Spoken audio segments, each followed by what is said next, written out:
तब तक ये पता चलता है कि गौतम बुद्ध की तबीयत उस समय बहुत खराब हो जाती है और लोग उनसे मिलने जाते होते हैं, जिसमें कमला भी अपना सारा धन दौलत सब बौद्ध भिक्षुओं को दे देती है और चली जाती है।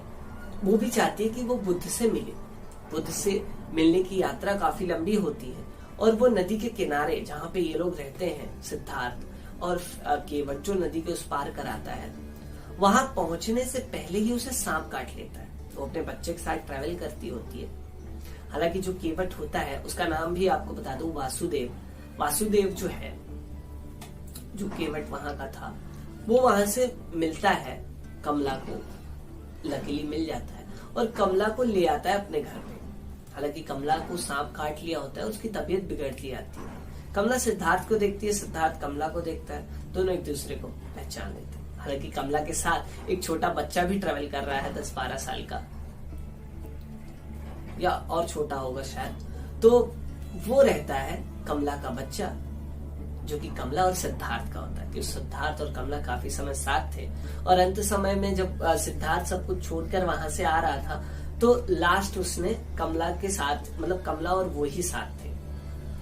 और सिद्धार्थ भी उसे देख के पहचान जाता है कि ये मेरा ही लड़का है, क्योंकि वो उसी की तरह दिखता होता है। कमला की मृत्यु हो जाती है एक दिन बाद, क्योंकि उस सांप के विष से वो बचा नहीं पाती। और अब फिर एक बार सिद्धार्थ मोह माया में फंसने वाला है बच्चे के, क्योंकि बच्चा एक रईसी में पला है। सिद्धार्थ यहाँ नदी के किनारे रोज नदी की आवाज सुनता है, नदी से सीखना चाहता है, उन आवाजों से अपने मोक्ष को, निर्वाणा को, दुनिया को समझने का प्रयास कर रहा है।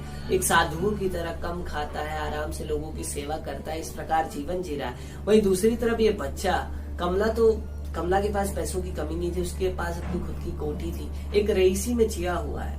वो यहाँ एडजस्ट नहीं कर पाता और काफी समय तक साथ रहने की हालांकि कोशिश करता है। सिद्धार्थ उसे रोकने की कोशिश करता है, लेकिन एक दिन वो बच्चा भाग जाता है। सिद्धार्थ हालांकि पीछा नहीं छोड़ता उसका, वो भी उसको पाने के लिए उसका पीछे छोड़ता है, क्योंकि वो अब अपने बच्चे से काफी मोह करने लगा था और कमला के बाद उसका कोई था भी नहीं। हालांकि बच्चा कभी इसे पिता के रूप में एक्सेप्ट नहीं कर पाता और हालांकि उसे पता भी नहीं होता कि ये उनका पिता है, ना सिद्धार्थ उसे बताता है।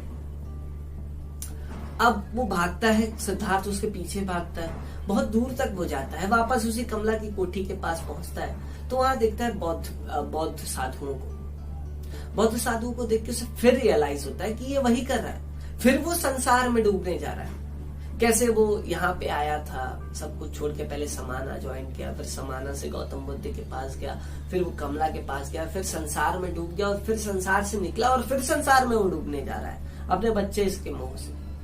और उसने भी तो अपने पिता का घर छोड़ दिया था जिद से, तो आज उसका बच्चा अगर वही कर रहा है तो वही चीज तो लौटी है, तो वो क्यों जिद कर रहा है अपने बच्चे को पाने का और क्यों संसार में डूबना चाहता है। तो वो सब छोड़ देता है, वापस लौटता है वासुदेव के पास, जो कि वहां का फेरीमैन होता है पूरा। उसे सारी चीजें बताता है, उससे बताता है, नदी की आवाजें सुनता है, नदी से बातें करता है और जो बातें चलती है वो वासुदेव को बताता है, जो बातें पता चलती है। वासुदेव के अंदर एक खासियत होती है कि वो हमेशा सुनता है, हमेशा सेवा करना चाहता है। वो हमेशा से नदी के पास रहा है, नदी को छोड़ के वो कभी नहीं गया। नदी ने उससे जो सिखाया वही सीखा। यहाँ से उसने कई सारे स्पिरिचुअल ज्ञान भी लिए और वो कहता है कि अब तुम सही दिशा में हो और अब मेरी भी उम्र हो गई है, पत्नी की मृत्यु पहले ही हो गई थी, काफी समय तुम्हारे साथ रहा और शायद तुम अब सही दिशा में भी हो, तो मैं आप सब कुछ छोड़कर जंगल में एकदम के लिए जाना चाहता हूँ अपने अंतिम समय। और अब बच जाता है अकेला सिद्धार्थ, जो कि अब परम ज्ञानी हो चुका है, उसे ज्ञान की प्राप्ति हो चुकी है। वो यहाँ रह के सेवा करके साधु की तरह अब उसने मोक्ष प्राप्त कर लिया। दुनिया में हर जगह उसकी चर्चा हो रही है कि एक साधु है जो कि फेरीमैन है, जो केवट के रूप में रहता है और अब उसे ज्ञान की प्राप्ति हो चुकी है। ये सुनकर गोविंद भी मिलने जाता है। हालांकि गोविंद को नहीं पता है कि ये सिद्धार्थ है। गोविंद पहुंचता है, हालांकि वो फिर गोविंद नहीं उसे पहचान पाता, लेकिन सिद्धार्थ उसे तुरंत पहचान लेता है। सिद्धार्थ और गोविंद के बीच का जो कॉन्वर्सेशन है, अंतिम जो इसका चैप्टर भी है, वही सबसे इंपॉर्टेंट चैप्टर है यहाँ का। और उसमें सिद्धार्थ गोविंद को समझाता है कि सारी चीजें प्रेजेंट में है, हम फ्यूचर और पास्ट में भागते रहते हैं, लेकिन नदी को देखो, उसका एक छोर से दूसरा छोर वो हमेशा एक ही जगह है, एक ही जगह पे हर जगह नदी है। इसलिए प्रेजेंट में जियो, जो कि सबसे बड़ी सीख है। दूसरी बात वो कहता है कि आप टीचिंग या पढ़ने से, मतलब पढ़ोगे या शब्दों से, शब्द काफी मैनिपुलेट कर सकते हैं, भटका सकते हैं। एक शब्द अगर मैंने कहा तो उसका मतलब मैंने अपने तरीके से अलग कहा, तुम अलग तरीके से समझ सकते हो। इसलिए शब्द या टीचिंग्स आपको कंक्लूजन पे नहीं ले जा सकते हर जगह। इसलिए आपको लाइफ को एक्सपीरियंस करना होगा। लोग अपने लाइफ में मतलब, मोक्ष या निर्वाणा ढूंढने निकलते हैं तो लोगों का ऑब्जेक्टिव क्या होता है कि उसे निर्वाणा ढूंढना है, समझ लीजिए निर्वाणा या शांति ढूंढनी है, जीवन में मोक्ष प्राप्त करना है, तो लोग मोक्ष के पीछे भाग रहे हैं। और मोक्ष क्या है? मोक्ष यही है जो आप हो, जो इस समय आप जी रहे हो, इसी में आपको मोक्ष ढूंढना है। कभी एक चीज मोक्ष आप ऐसे ऑब्जेक्टिव बना लेते हैं कि मोक्ष आपको ढूंढना है, गोल बना लेते हैं और उसके पीछे भागते हैं, ना वो गोल कभी पूरा होगा, ना वो गोल तक आप पहुंच पाओगे। ये जो आप अभी जी रहे हो अपने जीवन में, इसी में आपको हर चीज करना है।